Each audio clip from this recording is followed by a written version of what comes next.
My dear students, आज का जो हमारा टॉपिक है that is a overlapping of atomic orbital. आज हम ओवरलैप के बारे में पढ़ेंगे। लास्ट वीडियो में हमने वीबीटी के बारे में पढ़ा, जिसे आप वैलेंस बॉन्ड थ्योरी के नाम से जानते थे।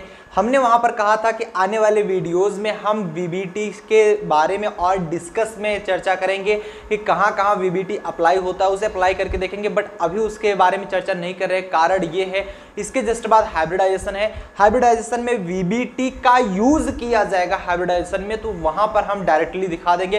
हाइब्रिडाइजेशन का भी चैप्टर कंप्लीट हो जाएगा, मतलब हाइब्रिडाइजेशन जो का टॉपिक है वो भी आपको समझ में आ जाएगा। साथ साथ वीबीटी कहां पर यूज होती है वो भी वहां पर जस्ट हम दिखा देंगे। सो कोई बात नहीं, इसके बाद हम ओवरलैप पढ़ते हैं। ओवरलैप के बाद हम आगे हाइब्रिडाइजेशन ही पढ़ने वाले हैं। सो डोंट वरी, बने रहिए लास्ट तक, आपको हर एक पॉइंट बारी बारी से समझ में आ जाएगा। कंप्लीट वीडियोस अगर देखना चाहते हो तो डिस्क्रिप्शन बॉक्स में लिंक दी गई है। फिजिक्स केमिस्ट्री मैथ टोटल चल रहा है आपका यूट्यूब पर। 7 से 8 फिजिक्स चलती है, 8 से 9 केमिस्ट्री चलती है, 9 से 10 आपका मैथ चलता है। सो टाइमिंग निश्चित कर दी गई है और जाइए तुरंत से आप पूरी वीडियोस देख सकते हैं। आज का ये सेशन चलिए शुरू करते हैं।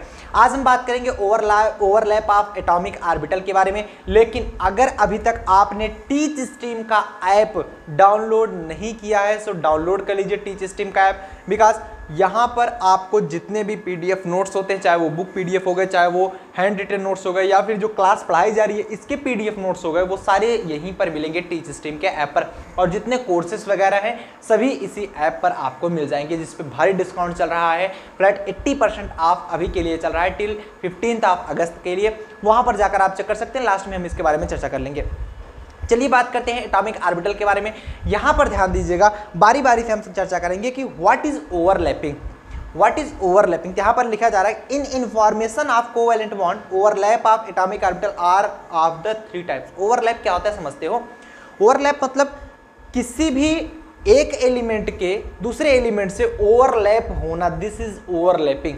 हालांकि ये कई प्रकार की होती है ओवरलैपिंग, वो हम आगे पढ़ते हैं कि 3 प्रकार की ओवरलैपिंग होती है। बट ओवरलैप मतलब आप समझिएगा, कोई भी एक एलिमेंट हो गया दूसरे एलिमेंट से ओवरलैप कर रहा है। जैसे ये यहां तक है, ओवरलैप नहीं कर रहा है। एक दूसरे में अगर कोई सा भी कॉमन पॉइंट मिल रहा है वो आपका ओवरलैपिंग कहलाता है। बात समझ रहे हो? कॉमन पॉइंट मिलने का अर्थ है कोई भी एटॉमिक ऑर्बिटल ये हो गया, दूसरा एटॉमिक ऑर्बिटल ये हो गया, दोनों का साइज शेप सब कुछ डिफाइंड है ऑलरेडी, ठीक है। और इन दोनों में कोई कॉमन शेप है नहीं है। अगर ये कॉमन शेप कहीं न कहीं शो करना स्टार्ट कर दे, मतलब ये इनका दोनों का कॉमन शेप है, इट मीन्स दैट ये शो कर रहे हैं ओवरलैपिंग, ये शो कर रहे हैं ओवरलैपिंग। तो ओवरलैपिंग यहीं पर बनती है। ओवरलैपिंग का अर्थ समझिएगा, कभी भी दो एलिमेंट के बीच में जब भी कोई कॉमन पॉइंट आता है दैट्स नोन एज ओवरलैपिंग। और ये 3 प्रकार का होता है। कौन कौन से 3 प्रकार होते हैं वो हम देख लेते हैं। फर्स्ट दिखा जा रहा है यस यस ओवरलैपिंग। सबसे पहले पढ़ेंगे यस यस ओवरलैपिंग क्या होता है, ठीक है। दूसरा हमारा yes P overlapping and third हम पढ़ेंगे पीपी ओवरलैपिंग, ठीक।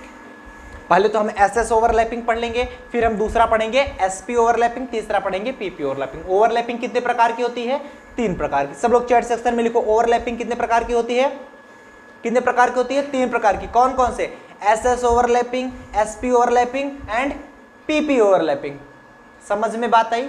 आगे चले, चलो नोट डाउन इसको करो, टेक ए स्क्रीनशॉट। सुन, स्क्रीनशॉट लीजिए फटाफट से, हम लोग आगे चलते हैं।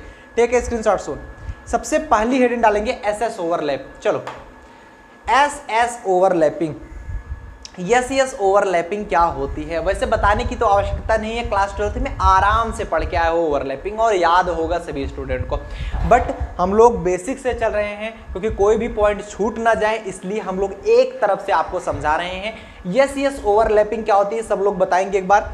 एस एस ओवरलैपिंग एग्जैक्टली होती क्या है? यहाँ पर देखेंगे S orbital is spherically symmetrical. जो एस ऑर्बिटल होता है वो स्फेरिकली सिमेट्रिकल होता है, मतलब वो गोलाकार होता है और सिमेट्रिकल होता है, क्योंकि चारों ओर से वो गोला ही है, स्फेरिकल ही है, तो वो सिमेट्रिकल शो करता है। तो एस देख रहे हैं, दिस इज एस ऑर्बिटल और ये क्या है? स्फेरिकल सिमेट्रिकल है। तो एस ऑर्बिटल वही लिखा जा रहा है, spherically symmetrical. Hence s orbital can overlap in all direction. इसलिए जो s ऑर्बिटल है वो ओवरलैप कर सकता है सभी डायरेक्शन में, because s is spherically symmetrical. मैं यहां पर कारण बताता हूं। कोई भी s ऑर्बिटल है, यस एटॉमिक ऑर्बिटल है, ये होता है स्फेरिकल सिमेट्रिकल, ये किसी भी डायरेक्शन से ओवरलैप कर सकता है। मान लो इसके अगर मैं ओवरलैप कराना चाहूँ किसी और एक ऑर्बिटल से, चाहे वो p का हो चाहे वो s का हो, कोई सा भी हो, अगर मैं ओवरलैप कराऊँ तो यहाँ से भी मैं करा सकता हूँ, यहाँ से भी करा सकता हूँ, यहाँ से भी, यहाँ से भी, यहाँ से भी। It means that in all direction it's overlap possible because this is spherically symmetrical. ये स्फेरिकली सिमेट्रिकल होने के कारण चारों दिशाओं में ओवरलैपिंग पॉसिबल हो जाती है, चारों दिशाओं में ओवरलैपिंग पॉसिबल हो जाती है। ठीक है, बातें सबको समझ में आ रही हैं? किसी कोई प्रॉब्लम तो नहीं? किसी कोई प्रॉब्लम तो नहीं? समझ में बात आ गई ना? चले, ठीक है, बातें क्लियर हो गई ना? समझ में आए? चलो आगे यहां पर बताया जा रहा है thus the bond formed due to overlap of s orbital is non directional, इसलिए ये नॉन डायरेक्शनल है। ठीक है, यहीं पर बताया जा रहा है thus the bond formed due to overlap of s atomic orbital non directional, the bond is called sigma bond। नहीं समझ पाए? चलो मैं बताता हूं। जब ये किसी भी एक पार्टिकुलर डायरेक्शन में ओवरलैप नहीं करता है तो क्या ये डायरेक्शनल बॉन्ड बनाएगा? नहीं बनाएगा। बिकॉज आप कह सकते हो कि इसमें जो ओवरलैपिंग होती है that's possible in all direction, तो इसीलिए कहा जा रहा है कि thus the bond formed due to overlap of atomic orbital non directional, कोई डायरेक्शनल नहीं होता है। ये इधर से भी ओवरलैपिंग कर सकता है, इधर से भी कर सकता है, इधर से भी, इधर से भी, इधर से भी, in all direction it's possible. ठीक है, बातें समझ में आई? फिर से समझो, s atomic orbital is spherically symmetrical. आगे बताया जा रहा है hence s orbital can overlap in all directions, thus the bond formed due to overlap of s orbital is non-directional, the bond is called sigma bond। इसलिए bond जो बनता है यहाँ पर सिग्मा बॉन्ड बनता है। जब s s ओवरलैपिंग होती है तो बॉन्ड जो बनता है वो सिग्मा बॉन्ड बनता है। ध्यान दीजिएगा, जो बॉन्ड बनता है वो सिग्मा बॉन्ड बनता है। क्लियर है? बातें समझ में आई? चलो नाउ अब यहां पर मैं आपको एग्जाम्पल के तौर पे दिखाना चाहूंगा। जैसे एक s ऑर्बिटल हमने लिया, दूसरा s ऑर्बिटल लिया, जब ये ओवरलैप कर रहे होते हैं, ओवरलैप करने के बाद ये दिखते हैं कि एक s पे दूसरा s इस प्रकार से ओवरलैप कर जाता है और इस ओवरलैपिंग को हम बोलते हैं s s orbit overlapping, yes yes overlapping. Clear है सबको? किसी भी स्टूडेंट को कोई भी पॉइंट अगर ना समझ में आ जाए तो बता देना। हर एक पॉइंट समझ में आया? ये चीजें समझ में आ गई? नोट डाउन कर लो, हम लोग आगे बढ़ जाते हैं। Take a screenshot soon, take a screenshot soon. यहां तक सबको समझ में आया? चलो अब हम बात करेंगे एसपी ओवरलैपिंग की। एसपी ओवरलैपिंग एग्जैक्टली होती क्या है, एसपी ओवरलैपिंग एग्जैक्टली होती क्या है, उसके बारे में चर्चा करेंगे। तो हम बात करेंगे overlap of S orbital, gradient 3 है, ग्रेडियंट 3 आपको नहीं बता रहे। Overlap of s orbital of one of the combining atom with the p orbital of other atom is called sp overlapping. अगर नहीं समझ में आया तो बता देते हैं। जैसे s ओवरलैपिंग पढ़ते हो तो उसमें क्या पढ़ते हो? जब कोई s एटॉमिक ऑर्बिटल किसी दूसरे s एटॉमिक ऑर्बिटल से ओवरलैप करता है तो वहां पर बनती है ss ओवरलैपिंग। एंड जब आप sp ओवरलैपिंग पढ़ते हो, जब कोई s एटॉमिक ऑर्बिटल कोई p एटॉमिक ऑर्बिटल से ओवरलैप करता है तो वहां पर बनती है sp ओवरलैपिंग। इसमें कोई दिमाग लगाने की आवश्यकता नहीं है। बात समझ रहे हो कि नहीं? sp कब बनेगा? Overlapping of s orbital of one of the combining atom with the p orbital of the other atom is called sp overlapping. कोई भी एक एटम हमारा s ऑर्बिटल का रहा होगा, दूसरा हमारा p ऑर्बिटल का रहा होगा। जब s ऑर्बिटल और p ऑर्बिटल आपस में ओवरलैप करते हैं तो हमारी sp ओवरलैपिंग बनती है। सिंपल। s s करते हैं तो ss ओवरलैपिंग बनती है, p p करते हैं तो pp ओवरलैपिंग बनती है। बस खत्म, पूरी ओवरलैपिंग खत्म। s s करे तो ss, sp करे तो sp, pp करे तो pp, बस। आगे देखेंगे ध्यान से, इट इज डायरेक्शनल, यहां पर लिखा जा रहा है इट इज डायरेक्शनल ओवरलैप। कारण क्या है मैं बताता हूं, because p atomic orbital is directional, जो p एटॉमिक ऑर्बिटल होता है वो डायरेक्शनल होता है। एटॉमिक ऑर्बिटल में जब मैं पढ़ा रहा था शेप ऑफ एटॉमिक ऑर्बिटल, वहां पर p ऑर्बिटल आप देखे थे वो x एक्सिस के अलोंग भी होता है, y एक्सिस के अलोंग भी होता है, z एक्सिस के अलोंग भी होता है। 2px 2py 2pz मिला था कि नहीं मिला था, सब लोग बताओ, मिला था कि नहीं मिला? 2px 2py 2pz सबको मिला था। मतलब ये किसी भी एक्सिस के अलोंग होता है p एटॉमिक ऑर्बिटल, इसलिए ये डायरेक्शनल शो करता है। मान लो मैं आपसे अगर बताऊं, ध्यान से समझिएगा, एक एक पॉइंट समझिएगा, सबको समझ में आएगा। हमने एक लिया यस एटॉमिक ऑर्बिटल, लिया यस एटॉमिक ऑर्बिटल लिया, यस एटॉमिक ऑर्बिटल अगर ले लिया, अब अगला जो हमारा मिला ये p एटॉमिक ऑर्बिटल मिला।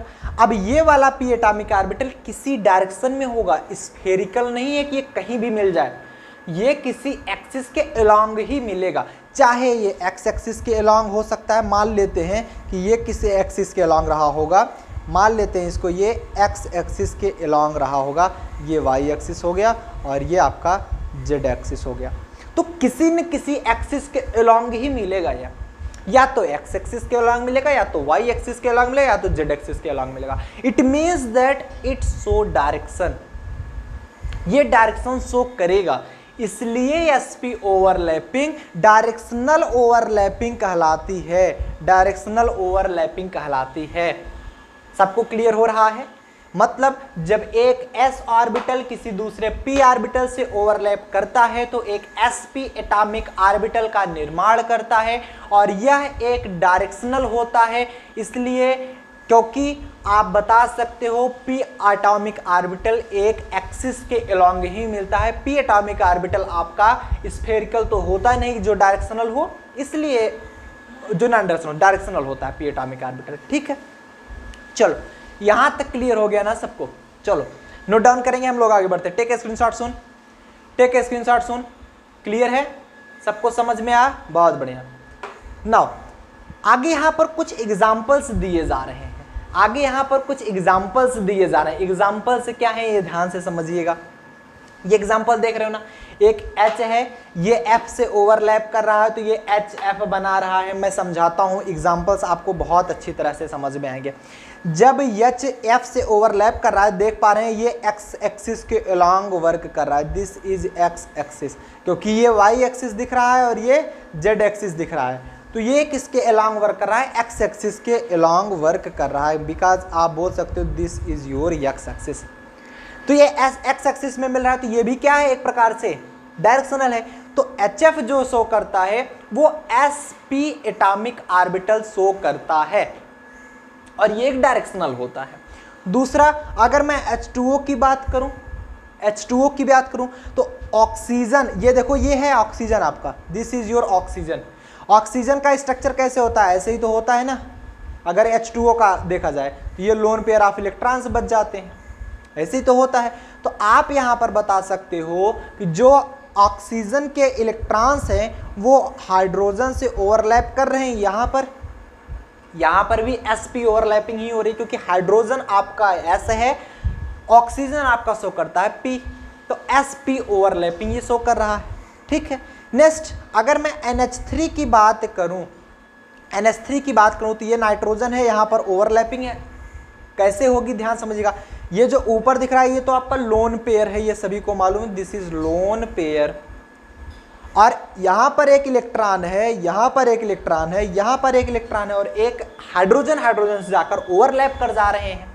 तो यहां पर भी आप देख पा रहे हैं कि ये रहा आपका P और ये रहा आपका S, तो sp ओवरलैपिंग NH3 में भी होती है। मतलब फॉर एग्जाम्पल के लिए अगर मैं बताऊं, फॉर एग्जाम्पल के लिए अगर हम बात करें E.G, फॉर एग्जाम्पल के लिए अगर बात करें, जैसे आपका HF हो गया sp ओवरलैपिंग में आता है।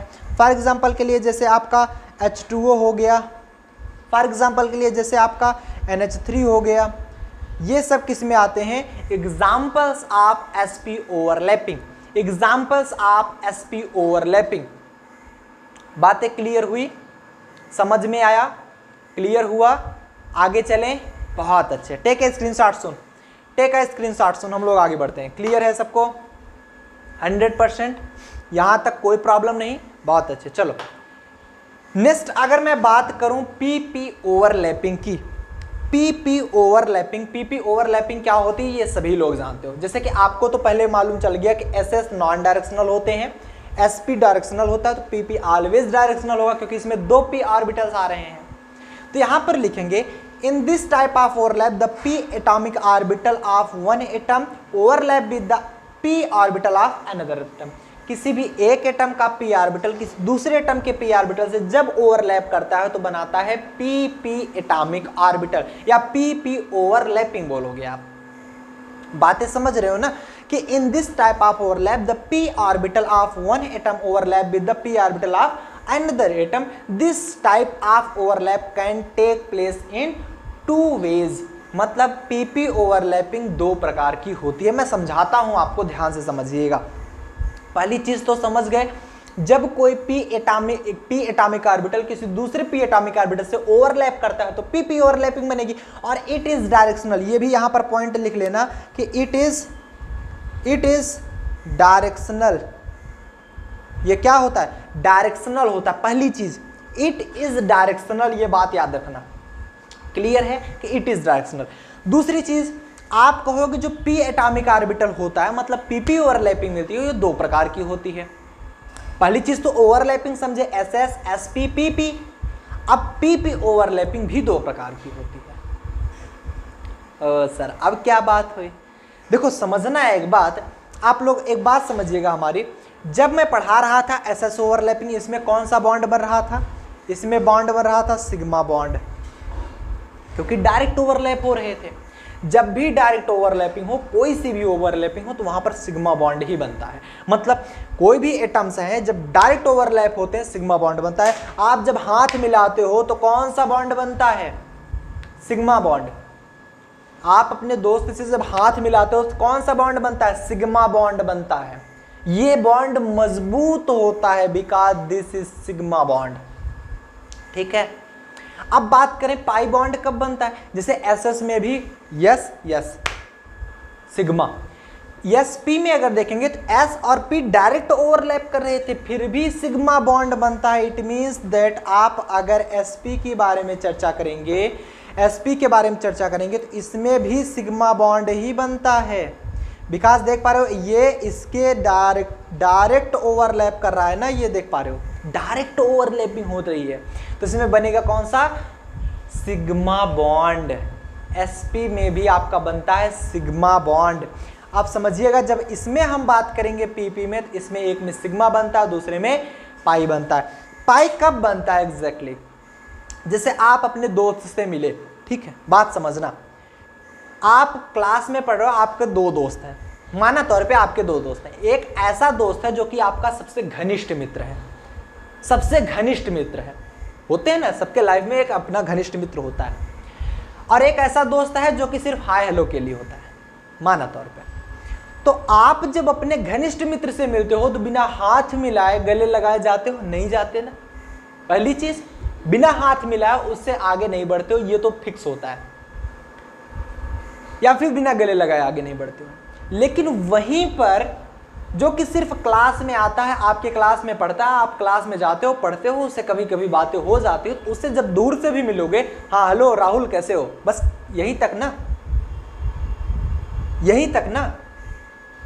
लेकिन अगर वहां पर घनिष्ठ मित्र होता, मान लो मोहन है जो कि घनिष्ठ मित्र है आपका, तो मोहन से क्या करोगे? हाथ मिलाओगे, गले लगोगे, तब आगे बढ़ोगे। राहुल दिख रहा है तो राहुल से हाँ हेलो कैसे हो, दूर से ही। तो दोनों में बॉन्ड किस में ज्यादा स्ट्रांग बनेगा? जिससे हाथ मिलाओगे उसमें, या फिर जिससे दूर से हाय हेलो करते हो? बात मेरी समझिएगा। तो जो सिग्मा बॉन्ड होता है दैट्स डायरेक्ट ओवरलैपिंग, और ये ज्यादा मजबूत बनता है। और दूर से हाय हेलो करोगे तो वो बॉन्डिंग कितनी अच्छी होगी। बातें समझ रहे हो ना? तो वही चीज है। अब यहां पर जो है PP overlapping, there are two types of PP overlapping. First आप बताओगे कोएक्सियल एंड सेकंड बताओगे आप साइड वाइज। कोएक्सियल का नाम है कोएक्सियल हेड ऑन, इसे इंड ऑन भी बोलते हैं, एक नाम और है इसका end on overlapping, end on overlapping, end on overlapping के नाम से भी इसको जानते हैं, ठीक है। साइड वाइज हो गया या फिर कोलैटरल ओवरलैपिंग हो गया। अब दोनों में क्या अंतर है मैं एक बार पहले समझा देता हूं, फिर आपको स्लाइड्स में समझाता हूं, ठीक है। कोएक्सियल, मेरी बात समझो, अगर कोएक्सियल मतलब जानते हो, को जैसे आप कहते हो ना कि एक ही सेंटर पर दोनों स्फेयर आ गए ना, तो को-स्फेरिकल हो जाते हैं।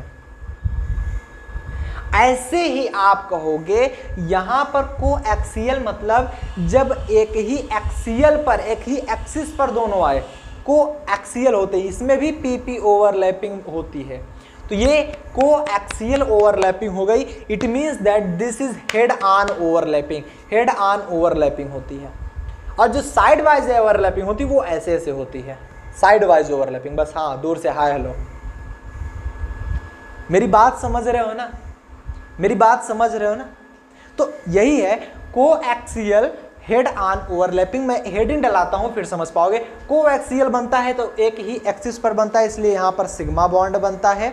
और जब आपका साइड वाइज ओवरलैपिंग होती है तो यहां पर आपका बनता है पाई बॉन्ड।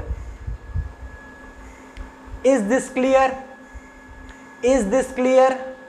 जब आपका कोएक्सियल होता है तो सिग्मा बॉन्ड बनता है, जब आपका साइड वाइज होता है तो पाई बॉन्ड बनता है। इसको नोट करेंगे हम, पहले हेडिंग डालेंगे सिग्मा बॉन्ड। चलिए हेडिंग डालेंगे कोएक्सियल, जिसमें आपका सिग्मा बॉन्ड बनेगा। ध्यान से समझिएगा, हर एक पॉइंट समझ में आएगा। पहली चीज, जब आपका पी एटॉमिक ऑर्बिटल किसी दूसरे पी एटॉमिक ऑर्बिटल से ही ओवरलैप करता है, पी एटॉमिक ऑर्बिटल से ही ओवरलैप करता है, तो बनती क्या है? PP overlapping. अब यहां पर बात समझिएगा, इनका डायरेक्शन जो होता है वो एक ही एक्सिस पर होता है। यही चीज मैं बताने की कोशिश कर रहा हूं। अगर कोई एक्स एक्सिस का पी है, वाई एक्सिस से पी में करेगा तो वो एक्सिस कोएक्सियल नहीं होगा यार। जब कोई एक्स एक्सिस पर रखा हुआ P किसी एक्स एक्सिस पर रखे हुए P से ही ओवरलैप करेगा, उसे हम बोलेंगे हेड ऑन ओवरलैपिंग या फिर कोएक्सियल ओवरलैपिंग। यहां पर देख पा रहे हैं, अगर मैं एक एक्सिस डिफाइन कर दूं, ये मान लो एक एक्सिस डिफाइन कर दूं, एक्स एक्सिस, ये डिफाइन कर दूं कुछ वाई एक्सिस, ये वाई एक्सिस, एंड ये आपका हो गया जेड एक्सिस। ऐसे ही सिमिलर अदर भी हो जाएगा। This is your X axis, this is your Y axis and this is your Z axis, यही होगा। तो दोनों के दोनों आप देख पा रहे हैं कि ये एक ही एक्सिस पर डिफाइन है। मतलब ये जो पी एक्स ही मिल रहा है, 2px ही मिल रहा है, 2px 2py से ओवरलैप नहीं कर रहा है। ये चीज आप ध्यान से समझिएगा। बातें क्लियर हो पा रही हैं आपको? समझ में आ रहा है? तो आपने समझा, जब एक ही एक्सिस पर जैसे 2px से ओवरलैप करे तब कोएक्सियल बनेगा, 2py से ओवरलैप करे तब कोएक्सियल बनेगा, 2pz से ओवरलैप करे तब कोएक्सियल या फिर head on overlapping, end on overlapping होगी। बातें समझ में आ गई? बातें समझ में आ गई? कोएक्सियल का मतलब क्या होता है यार? एक ही एक्सिस पर, बस ऐसा ही ना, बस वही। मुझे नहीं लगता अब ज़्यादा आपको मेहनत करनी होगी इसमें। और कई स्टूडेंट्स जो नए आए होंगे उनके दिमाग में होगा ये 2p कहाँ से आ रहा है, एक p क्यों नहीं बोला जा रहा है? भाई 1s होता है, 2s भी होता है, जैसे आप पढ़ते हो ना 1s2 2s2, बट 1p नहीं मिलता आपको, 2p ही मिलता है। 2p के आगे मिलता है तो मिनिमम 2p ही होता है। बात समझ रहे हो ना? फिर d जो मिलता है वो कहाँ से मिलता है? 3 से मिलता है, 2 से नहीं मिलता। वो जो मैंने अबाव नियम पढ़ाया था वो जाकर देख लो, आपको समझ में आ जाएगा। जब ये दोनों ओवरलैप किए तो देख पा रहे हैं कि ये किसी भी पॉइंट्स पर ओवरलैप कर रहे होते हैं। तो यहाँ से मैं और अच्छे तरीके से आपको दिखा देता हूँ। ये किसी पॉइंट पर ओवरलैप कर रहे होते हैं और इस ओवरलैपिंग को हम बोलते हैं पीपी ओवरलैपिंग, वो भी कोएक्सियल ओवरलैपिंग। और इसमें जो बॉन्ड बनता है, इसमें जो बॉन्ड बनता है दैट्स योर सिग्मा बॉन्ड। मतलब जो बॉन्ड फॉर्मेशन होता है वो आपका सिग्मा बॉन्ड का फॉर्मेशन होता है, सिग्मा बॉन्ड का फॉर्मेशन होता है। बोलो यहां तक सबको समझ में आया कि नहीं आया, क्लियर हुआ कि नहीं हुआ? और ये क्या होते हैं? Directional non directional. जितने भी पीपी होते हैं सब डायरेक्शनल ही होते हैं, एसपी होते हैं डायरेक्शनल ही होते हैं, तो इसमें नॉन डायरेक्शनल भूल जाओ, सिर्फ एसएस में नॉन डायरेक्शनल मिलेगा बस। फॉर एग्जांपल के लिए मैं आपको एग्जांपल बता दूं, जैसे कौन सा F2 हो गया, Cl2 हो गया, Br2 हो गया, एटसेट्रा। F2 Cl2 Br2 मतलब एक एटम, जैसे F है फ्लोरीन, फ्लोरीन के साथ ही रिएक्ट कर रहा होता है। मैं फ्लोरीन का एक बार आपको दिखा दूं क्या, फ्लोरीन दिखा दूं क्या? ये देखना ध्यान से, फ्लोरीन ही ले लिया मैंने, F9 होता है ना, 1s2 2s2 2p कितना होता है 2p। अगर मैं x की बात करूं 2 आ जाएगा, एंड 2py की बात करूं 2 2 4 2 6 2 8, 2pz की बात करूं तो 1 आ रहा है, ठीक है। ऐसे दूसरे भी f का करूंगा, अगर मैं एक और f का करूं तो उसका भी कैसे आएगा, सिमिलर आएगा, 2pz1 ही आएगा। अब z में एक खाली है, इसमें भी z में एक खाली है, तो अब कैसे ओवरलैपिंग करेंगे दोनों, कैसे ओवरलैपिंग करेंगे? दो के दोनों मान लो ये रहा हो और दूसरा रहा हो, ये कुछ ऐसे ओवरलैपिंग करेंगे। और मैंने मान लिया कि ये जो डायरेक्शन है ये z डायरेक्शन है और ये x डायरेक्शन है और ये y डायरेक्शन, कुछ भी मान सकते हो। बातें समझ में आ गई ना, क्लियर हो रहा है? ऐसे F2 हो गया, Cl2 हो गया, Br2 हो गया, सब इसी प्रकार से ही ओवरलैप करेंगे। सो गाइज स्क्रीनशॉट आप लोग फटाफट से लेंगे और हम आगे बढ़ेंगे। आप स्क्रीनशॉट लीजिए, हम लोग आगे बढ़ जाएंगे। चलिए बहुत अच्छी बात, टेक स्क्रीनशॉट से हम लोग आगे चलते हैं। क्लियर है सबको, बातें समझ में आ गई? चल बहुत बढ़िया। नेक्स्ट आता है इसी में हमारा side wise overlapping. Side wise overlapping देख रहे हो ना, कितना अच्छा प्यारा बनाया गया है, side wise overlapping. Side wise overlapping क्या होती है? साइड वाइज उतना स्ट्रांग होगा कि नहीं होगा बताओ? मान लो मैं आपको एक एग्जांपल देता हूँ, इस एग्जांपल से मैं हमेशा याद रखना, जैसे कि मैंने राहुल वाला एग्जांपल दे दिया ऑलरेडी। आप में से किसी राहुल का नाम हो तो ये मत सोचिए कि मैं आपको बता रहा हूँ, क्योंकि मुझे पता भी नहीं आपका किसका क्या नाम है। तो विवेक नाम मान लो, ठीक। चल अगर मैं बात करूं कोएक्सियल की, ध्यान से समझिएगा, तो दोनों इस प्रकार पकड़े हुए हैं और जकड़ के पकड़े हुए हैं। दोनों को अगर अलग किया जाए तो अलग करना पॉसिबल है नहीं। अगर आप अपने दोस्त को ऐसे पकड़ लो, या फिर कोई गिर रहा होता है नीचे, उसको इस प्रकार से अगर आप पकड़ पाए तो आप उसे पूरा खींच सकते हो, अगर आपके पास पावर है। क्या ये बॉन्ड छूटेगा? नहीं छूटेगा।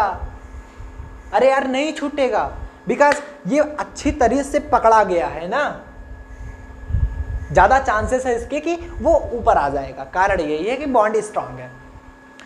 अगर आपका वही ऐसे कुछ पकड़ाया जाए, ऐसे करके, कितना तेजी से खींच सकते हो, उंगलियां उखड़ जाएंगी। मतलब ऐसे कुछ पकड़ा दिया जाए, ऐसे कोई मैग्नेट थोड़ी लगा है कि आप खींच लोगे उसको, ऐसे ज्यादा पावरफुल से खींचोगे। तो साइड वाइज ओवरलैपिंग में क्या होती है, आप देख पा रहे हैं ये दोनों साइड साइड है। और ये याद रखना, ये कोएक्सियल नहीं होते कि एक्स से कभी साइड वाइज नहीं बनाएगा, एक्स से कभी साइड वाइज नहीं बनाएगा, ये हमेशा याद रखना। ये डिफरेंट एक्सिस के होते हैं तभी साइड वाइज का निर्माण करते हैं, डिफरेंट एक्सिस के होते हैं तभी साइड वाइज का निर्माण करते हैं। बोलो यहां तक सबको क्लियर हो गया हो तो मैं आगे चल जाऊं। यहां तक सबको क्लियर हो गया तो मैं आगे चलूं। इसमें बॉन्ड कौन सा बनता है? Pi bond. नोट करते रहिए, इसको स्क्रीनशॉट ले लो, मैं एग्जांपल भी बता देता हूं।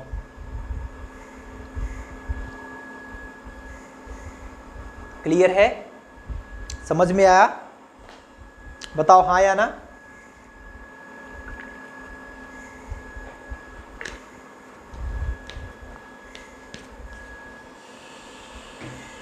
आगे बढ़ा जाए। इसका जो एग्जाम्पल होता है, एग्जाम्पल जो होता है दैट्स योर O2 हो गया, N2 हो गया, एटसेट्रा। इस प्रकार के इसके एग्जाम्पल्स होते हैं। साइड वाइज या फिर कोलेटरल ओवरलैपिंग, अगर O2 का स्ट्रक्चर आप देखोगे साइड वाइज ओवरलैपिंग बना रहा होगा, N2 देखोगे तो साइड वाइज ओवरलैपिंग बना रहा होगा।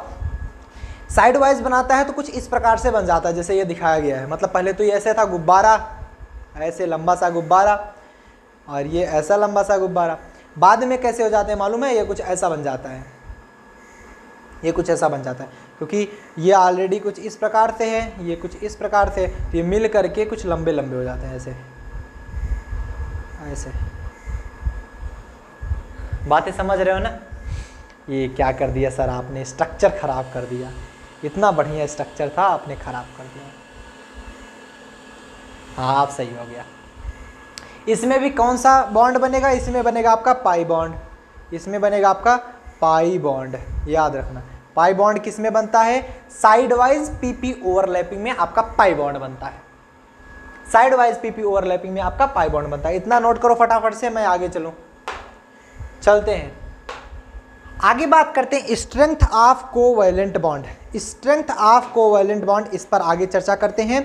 इतना नोट कर लिए हैं, सबको समझ में आ रहा है? सब लोग चैट सेक्शन में लिख के बताते चलें क्या इतना पॉइंट सबको समझ में आ गया, और किसी कोई प्रॉब्लम तो नहीं? चलो, स्ट्रेंथ ऑफ कोवैलेंट बॉन्ड क्या होता है, स्ट्रेंथ किस प्रकार से होती है, उसके बारे में हम चर्चा कर लेते हैं। कौन कितना ज़्यादा स्ट्रेंथ दिखाता है, मतलब कितना ज़्यादा मजबूत होता है, उसके बारे में हम बात करेंगे। ठीक है, ठीक है। चल, तो यहाँ पर देखेंगे, ध्यान से समझेंगे, ध्यान समझेंगे।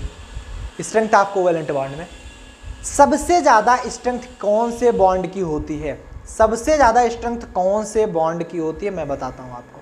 सबसे ज़्यादा स्ट्रेंथ आपका पीपी कोएक्सियल का होता है। ये तो याद हो गया कि सिग्मा बॉन्ड ज़्यादा पावरफुल होता है, तो पीपी भी आपका कोएक्सियल में सिग्मा बॉन्ड ही बनाता है, बट पीपी ज़्यादा पावरफुल होता है, ऐसे ऐसा नहीं होता, याद रखना। पीपी कोएक्सियल और ये बनाता है आपका sigma bond, is much powerful than sp bond, sp bond is much powerful than ss bond, ss bond is much powerful than pi bond, जिसे आप कहते थे pp साइड वाइज या कोलेटरल। तो यहाँ पर आप लिख भी सकते हैं कि इसमें आपका सिग्मा बॉन्ड बनता था, इसमें भी आपका सिग्मा बॉन्ड बनता था, इसमें भी आपका सिग्मा बॉन्ड बनता, और ये आपका पाई बॉन्ड बनाता था। याद करना, सिग्मा बॉन्ड ज्यादा पावरफुल होता है comparable to pi bond, but सबसे ज्यादा पावरफुल पीपी का होता है, फिर एसपी का होता है, तब एसएस का होता है। मतलब समझ रहे हो ना, सबसे ज्यादा पावरफुल पीपी, फिर एसपी, तब एसएस का होता है। क्लियर, समझ में आ गया? स्ट्रेंथ समझ में आया कि सिग्मा तो ऑलरेडी ग्रेटर देन पाई होता है, पहली चीज। लेकिन सबसे ज्यादा पावरफुल पीपी का सिग्मा बॉन्ड, जिसे आप कोएक्सियल बोलते हो, उससे ज्यादा पावरफुल एसपी का, उससे ज्यादा पावरफुल, मतलब उससे कम पावरफुल सॉरी एसएस का, उससे भी कम पावरफुल सबसे कम पीपी का, जो कि पाई बॉन्ड का निर्माण करता है। ये सभी सिग्मा बनाते हैं। मैं समझ पा रहा हूं कि आपको हर एक पॉइंट समझ में आ गया होगा। क्यों? चैट सेक्शन में सब लोग लिख के बताओ, फिर मैं कंपैरिजन कर दूं सिग्मा और पाई बॉन्ड का। सब लोग चैट सेक्शन में लिख के बताओ तो मैं कंपैरिजन कर दूं। आया? बहुत अच्छे, वेरी नाइस। मैक्सिमम स्टूडेंट क्या सभी को आ गया। Comparison between sigma and pi bond, हम कंपैरिजन करेंगे सिग्मा और पाई बॉन्ड का। चलो कंपैरिजन करते हैं। कंपैरिजन करने में बहुत मजा आता है ना। जैसे सोहन और मोहन का कंपैरिजन किया जाए तो कैसे बताओगे? सोहन छोटा है, मोहन लंबा हो गया, पता नहीं कैसे दोनों भाई थे। सोहन मोटा हो गया और मोहन पतला रह गया। सोहन दौड़ता तेज है, मोहन चलता धीरे है। तो sigma and pi bond, Sohan Mohan छोड़ो। फर्स्ट पॉइंट ध्यान से देखिएगा। फर्स्ट पॉइंट, पढ़ाते वक्त सीरियस हो जाया करो, मतलब पढ़ते वक्त आप भी सीरियस हो जाया करो, मजाक तो चलता रहता है। सिग्मा बॉन्ड में पहला पॉइंट लिख रहा है, it is formed when atomic orbital overlap along internuclear axis. ये तब बनता है जब इंटरन्यूक्लियर एक्सिस में ओवरलैप होता है, मतलब सिंपल समझो हेड ऑन ओवरलैपिंग होती है, तब आपका बनता है सिग्मा बॉन्ड। उसको कहने का दूसरा तरीका आपको बता दिया गया कि जब आपका इंटरन्यूक्लियर एक्सिस के अलोंग ओवरलैपिंग होती है। सिंपल कहने का तरीका अलग अलग कर दिया गया, बात एक ही है। पाई बॉन्ड में क्या कहा जा रहा है कि it is formed when atomic orbital overlap sideways या फिर लेटरल ओवरलैपिंग आप पढ़े थे ना, जब साइडवाइज ओवरलैपिंग होती है तो पाई बॉन्ड बनता है, जब हेड ऑन ओवरलैपिंग होती है तो सिग्मा बॉन्ड बनता है। पहला पॉइंट याद हो गया। दूसरा पॉइंट लिखेंगे, electron density is high along the axis of molecule internuclear axis, क्योंकि इंटरन्यूक्लियर एक्सिस है ना तो इसकी इलेक्ट्रॉन डेंसिटी हाई होती है, बट इसकी इलेक्ट्रॉन डेंसिटी जीरो होती है, इसकी इलेक्ट्रॉन डेंसिटी जीरो होती है। दूसरा पॉइंट, सिग्मा बॉन्ड की हाई होती है, पाई बॉन्ड की जीरो होती है। सिग्मा में देखेंगे, in the formation of sigma bond the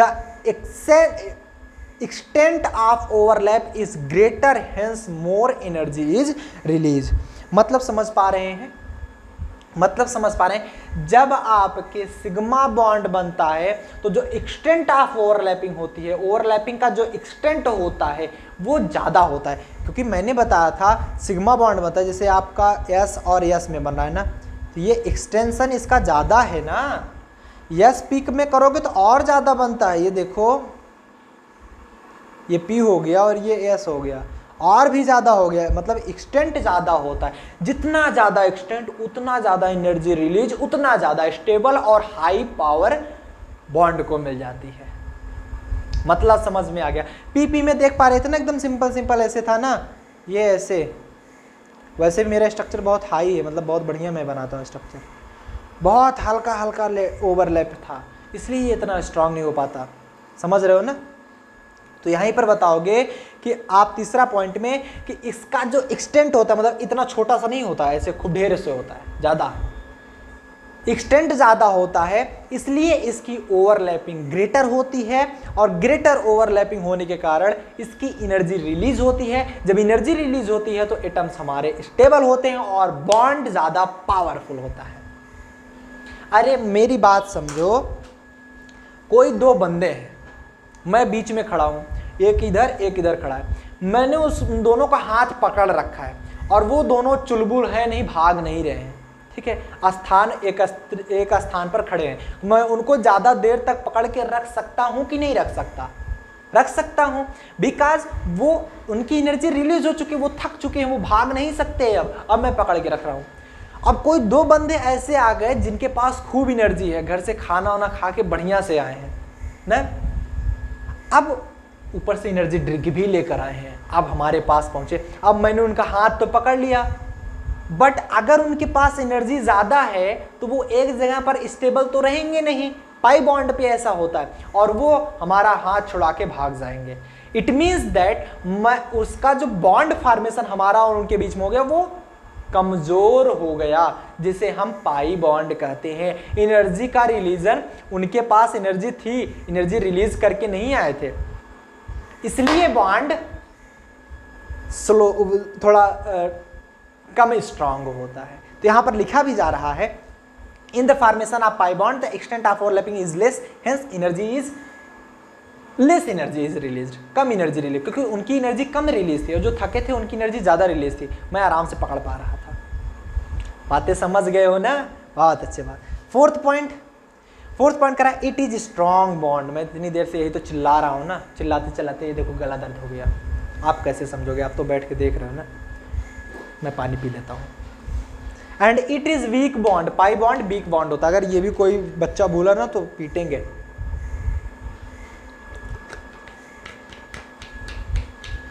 ठीक है, वीक बॉन्ड। और इसमें क्या कर रहा है, formation of sigma bond involve SP PP overlapping on coaxial. मतलब सिग्मा बॉन्ड तब बनता है जब SS ओवरलैपिंग हो, SP ओवरलैपिंग हो और PP में कोएक्सियल हो। बट जो आपका पाई बॉन्ड बनता है वो PP में बनता है, DD में बनता है, तो इन सभी में बनता है जब साइड वाइज ओवरलैपिंग होती है। सो इतना नोट डाउन करेंगे सब लोग, टेक ए स्क्रीनशॉट। सुन, हम उम्मीद करते हैं सभी को समझ में आ गया होगा। हम लोग आगे बढ़ते हैं। आया ना सबको समझ में? नोट कर लीजिए। आगे चलने से पहले, आज का सेशन खत्म करने से पहले मैं आपको बैच के बारे में बता देता हूं। 15 अगस्त तक सबके लिए एक्स्ट्रा ऑफर चल रहा है। मैंने जो प्राइस रखी थी 9,999 रुपीज़, इसमें 80% का ऑफ कर दिया। सिर्फ 1,999 रुपीज़ में आप इसे बाई कर पाओगे। रेगुलर प्राइजेस मैंने इसकी 4,000 रखी हुई थी, बट आपके लिए मैं गिफ्ट दे रहा हूं एक प्रकार से, जो कि 15 अगस्त से पहले सभी स्टूडेंट्स के लिए है। मैंने कोई लिमिटेशन भी नहीं रखी कि इतने ही स्टूडेंट्स बाय कर पाएंगे, जिससे जितने भी स्टूडेंट अच्छी नॉलेज प्राप्त करना चाहें, बीएससी में अच्छे मार्क्स लाना चाहें, अच्छी नॉलेज प्राप्त करना चाहें, वो ये कर सकते हैं। इसमें मैं included all subject, PCM, physics chemistry math में टोटल पढ़ाऊंगा। फिजिक्स केमिस्ट्री मैथ की आपकी book PDF, handwritten notes मिलेगी, क्लास की नोट्स मिलेगी, लास्ट ईयर क्वेश्चन पेपर मिलेंगे, मॉडल पेपर मिलेगा, किस हिसाब से क्वेश्चंस आ रहे हैं, एंड अनसॉल्व का सोल्यूशन भी कराया जाएगा। एमसीक्यू टाइप क्वेश्चंस कराए जाएंगे। मैथ में अगर जितने भी क्वेश्चंस हैं, एक भी क्वेश्चन नहीं छूटेगा एक्सरसाइज का। एक एक्सरसाइज में अगर 50 क्वेश्चन है, सारे सॉल्व करा दिए जाएंगे। न्यूमेरिकल एक भी नहीं छूटेगा। फिजिक्स का सबसे ज्यादा स्टूडेंट्स को मैथ के क्वेश्चंस तो आ जाते हैं, बट फिजिक्स के न्यूमेरिकल नहीं आते स्टूडेंट को। सबसे बड़ी प्रॉब्लम उनके लिए ये खड़ी होती है। यहां पर आपको ऑल न्यूमेरिकल कराए जाएंगे, एक भी न्यूमेरिकल नहीं छोड़ा जाएगा। केमिस्ट्री में एक भी क्वेश्चन ऐसा नहीं होगा जो छूट जाए। सब कुछ हम लोग पढ़ने वाले हैं और कंप्लीट ईयर पढ़ेंगे। सिर्फ फर्स्ट सेमेस्टर के लिए नहीं, फर्स्ट सेमेस्टर सेकंड सेमेस्टर दोनों पढ़ने वाले हैं, सिर्फ और सिर्फ 2000 में। आप अगर ऑफलाइन कोचिंग जाते हो तो 1000 पर मंथ लेता है एक सब्जेक्ट का, मतलब 3000 पर मंथ। 12 महीने 10 महीने ऑलरेडी पढ़ते हो 30,000 होता है। बट उससे कहीं ज़्यादा फैसिलिटी आपको सिर्फ और सिर्फ 2000 मिल रहा है। इससे ऑफर ज़्यादा अच्छा नहीं आएगा। अभी आप लोग इस कोर्स को एनरोल कर सकते हो। डिस्क्रिप्शन बॉक्स में लिंक दी गई, उस पर क्लिक करो, या तो ऐप को डाउनलोड करके वहाँ पर सारे कोर्सेस आप देख सकते हो। बट अगर आपको पूरे कोर्स डाउनलोड करना है, नीचे डिस्क्रिप्शन बॉक्स में लिंक दी गई, क्लिक करो, तुरंत आप बाई कर सकते हो। आपको सारी क्लासेस आपकी चलनी स्टार्ट हो जाएंगी। साथ ही साथ मैं बता देता हूँ, अगर कोई यहाँ पर जूलॉजी बॉटनी का स्टूडेंट बैठा हुआ है, हालांकि केमिस्ट्री काफ़ी स्टूडेंट देखते हैं, मैं कमेंट भी पढ़ता हूँ, जो जूलॉजी और बॉटनी है, जूलॉजी बॉटनी यहाँ पर नहीं चल रहा है, सिर्फ केमिस्ट्री चल रहा है। तो फंडामेंटल ऑफ केमिस्ट्री जो मैं पढ़ा रहा हूँ, इसकी प्राइस 1000 रुपये रखी गई है, बट इसकी भी प्राइस मैंने घटा करके 399 रुपीज़ रख दी है। 399 रुपये, सिर्फ 399 में आप इसे बाई कर पाओगे। 400 रुपये में, बताओ, सिर्फ और सिर्फ 400 रुपये में आप पूरी बुक फाइंड कर सकते हो। बुक की पीडीएफ भी मिल जाएगी, हैंड रिटन नोट्स भी मिल जाएगा, लास्ट ईयर क्वेश्चन पेपर भी मिलेगा, सब कुछ मिलेगा फंडामेंटल ऑफ केमिस्ट्री से। टेस्ट भी होगा आपका रेगुलर, सिर्फ 400 में, वो जाकर ज्वाइन कर सकते हैं। सो मिलते हैं नेक्स्ट लेक्चर साथ। टिल देन आप लोग बढ़िया से अप्लाई करें। All the very best.